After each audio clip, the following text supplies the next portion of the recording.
say good day to you this day of your time. How are you all? Once again, we will take this opportunity to thank each and every one of you for allowing our civilization to communicate with your civilization through this particular window at this time. Once again, each and every time you allow our civilization to communicate with you in this manner, we get to experience through each and every one of you a different aspect, a different face, a different point of view of creation. So we thank you for this opportunity to expand our understanding of creation by interacting with each and every one of you and your civilization collectively. We would like to begin this transmission with approximately 3 different notions. In many cases, in communicating with some of you on what you might call a private transmission, there will occur in those private transmissions from time to time ideas that are discussed that are synchronistically appropriate for bringing, at least in general terms, to the transmissions such as this one that involve larger amounts of individuals. And so this day of your time, we will allow 2 of the subjects to be representative of something that we have discussed recently with a member of your civilization, in that we find them appropriate to share with all of you at this time as ideas and illustrations to help you understand your relationship to the infinite from a different point of view. But first, we would like to begin with a subject matter that to some degree we have discussed before, but we would like to now take a different approach of. And that is the idea, of course, as you have heard from many different sources, that living in the present is what it's all about, living in the now. And we have discussed many different ways of learning how to do that, so that in doing that, you can understand the power that is inherent in living in the present, the power that is inherent for you to allow your lives to be created in the manner that you desire.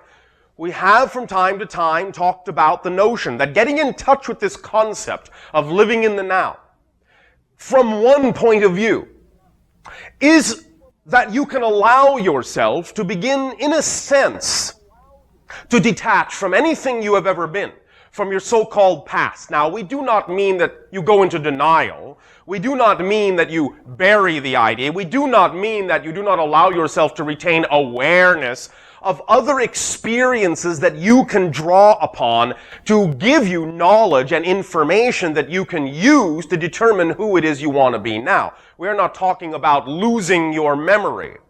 But the idea of detaching from your past as a technique, as a state of being, can serve you to more clearly and effortlessly learn to define yourself in the present without allowing certain concepts or connections to the past to clutter your ability to do so. In that many of you have been brought up thinking that certain past events control your ability to make decisions now, and this is not the case.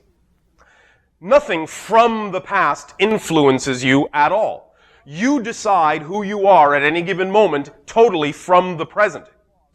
In deciding who you are, you may choose for one reason or another, from one assumption or another, from one definition or another, from one belief or another, to make a connection to the past, to assume that there might be some kind of inertia or momentum or idea or experience that holds you or keeps you from doing something that you want to do in the present.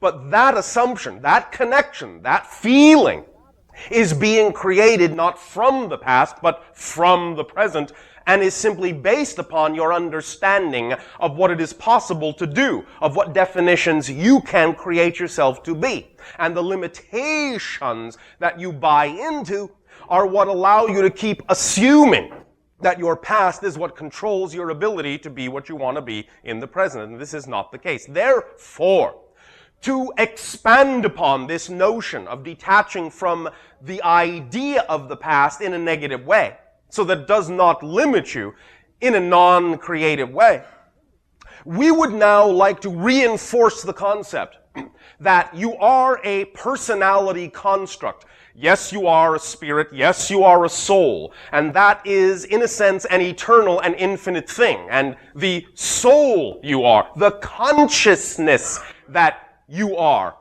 is always, in a sense, the same consciousness. The same identity knows itself as itself forever and ever. However, in projecting itself into physical materiality, it creates a personality mask or a construct, what you call your physical persona, to represent itself by, to experience one unique point of view from time to time throughout the idea of a physical life.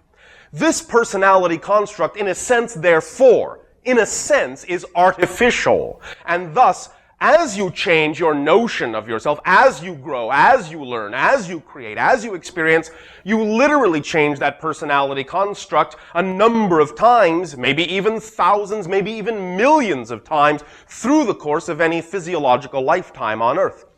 As such, you must understand there is a very important distinction you can make about what you're doing in these changes, because it isn't really that you are the same person making a change in the person to become different. You are the same soul, the same consciousness, yes, making a change of person to experience a different idea, a new experience. But the person you are from moment to moment, no matter how you think you look in the mirror from moment to moment, even though you may think you look the same as you did a moment ago, every change you make, every experience you have, every thought that goes through you, literally changes you as a person. You are not the same person you were a moment ago. And in fact, let us now take it a step further. Even saying you were not the same person you were a moment ago is to some degree misleading. Because the idea really is that as the soul creates a new persona for the next moment of experience, that person, the new person reflective of the new moment, is a new person in totality and has no history. No history whatsoever. None. Zero. Nada. Zip. No history whatsoever. Every single moment you are totally and absolutely free to define the you that you are as a personality. It has no history. Therefore, no persona in any given moment is in any way, shape, or form truly limited by any other person that was created by the consciousness. It is not the same person changing a little bit. It is a different person that is created moment to moment to moment to moment, totally, utterly, absolutely. You have no history. When you understand this as a state of awareness, you can then draw upon a number of different experiences that you might call your past selves, but now you begin to realize it's not even so much your past as it is simply other persons, other people connected to the same soul, perhaps, part of the same consciousness experience, but they are other people. And that you don't have to in any way, shape, or form feel limited by the experiences of those other people because they are distinct and discretely unique individuals apart from whoever you decide you are at this given moment. And when you really understand this, it will free you up in amazing ways to really know nothing holds you back. That what you decide you are at any given moment will then be the case, and as you know this, and as you behave as if you know this, you will see your physiological reality start to reflect to you the certainty of that freedom to such an amazing degree of synchronicity and magical creativity and creation that you will finally understand what it means to be made in the image of creation. That you literally are every moment a facet, a face, a point of view of creation. So remember, when you start thinking about the idea that your past is holding you back, remember, you, the you are right now at every moment, has no history. And if you make that connection, it's a choice you are making as the person you are from the present. Ask yourself why you would want to do that if it seems to be something that's limiting you, because as soon as you understand that you're not motivated to make that bridge, to make that link, to make that connection to another person who has nothing to do with you, even though you used to call that your past self, you will no longer in any way, shape, or form feel trapped by anything that that person experienced, because you are unique, you are new, you are whoever you say you are right here and right now for the very first time ever in creation. That's subject number one.